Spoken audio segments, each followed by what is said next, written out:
беморхонаи минтақавии дуошёнаи ҷамоати деҳоти сафедчашма аз маркази маъмурии ноҳияи Нуробод дар масофаи 36 километр дур ҷойгир буда барои 30 кати бистарӣ пешбинӣ шудааст. Ин аст ки барои фаъолияти бонизоми кормандони тибби беморхона дар фасли зимистон беш аз 8 тонна ангишт захира шудааст, то шабакаи гармдиҳӣ ба таври мӯътадил кор кунад, зеро дар ин деҳоти дурдаст аллакай сардиҳо фаро расидааст. бунгоҳи тиббии деҳаи Калназар барои 2244 нафар аҳолӣ хизмат мерасонад. Дар ин муассисаи тандурустӣ 3 нафар табибон ба аҳолӣ хизмат расонда. Барои давраи зимистон 3 тонна ангишт ва дигар намуди сӯзишворӣ захира шудааст, то давраи зимистон бино бо гармӣ таъмин карда шавад. аз бунёди бинои дуошёнаи муассисаи таълимии деҳаи Якбара қариб 3 сол сипарӣ мешавад. Бо бунёди бинои таълимӣ ва синфхонаҳои замонавӣ барои таъмини гармӣ дар фасли зимистон мутахассисон шабакаи алоҳидаи гармдиҳӣ насб карданд, то нерӯи барқ сарфа гардида бу хона бо ангишт фаъолият мекунад.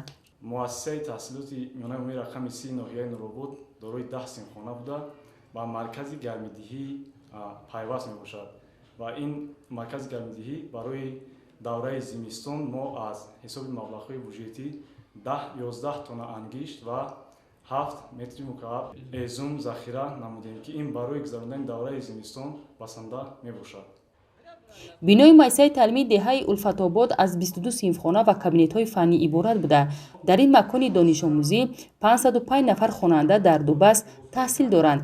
ин аст ки барои давраи зимистонгузаронӣ 19 тонна ангишт захира карда шудааст, то фаъолияти бонизоми шабакаи гармдиҳӣ пурра таъмин карда шавад. дар бунгоҳи тиббии деҳа бошад 3 нафар табибони оилавӣ ва 2511 нафар аҳолӣ хизмат мерасонанд, ки барои давраи зимистон қариб 3 тонна ангишт ва дигар намуди сӯзишворӣ мавҷуд мебошад. аз рӯи маълумоти ситоди зимистонгузаронии ноҳияи Нуробод барои фаъолияти бонизоми 157 адад муассисаҳои таълимию тандурустӣ ва фарҳанг дар давраи тирамоҳу зимистони солҳои 2021-2022 ба қадри зарурӣ ангишт, ҳезум ва дигар намуди сӯзишворӣ захира шудааст. ангишт асосан тариқи шартнома аз кони ноҳияи айнӣ оварда мешавад.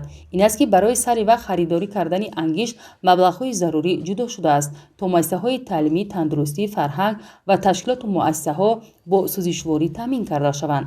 дар ноҳия 7 нуқтаи фурӯши сӯзишворӣ ва гази моеъ фаъолият дошта, аз ҳисоби захираи онҳо талаботи аҳолӣ ва муассисаҳо дар фасли зимистон бо сӯзишворӣ таъмин карда шаванд.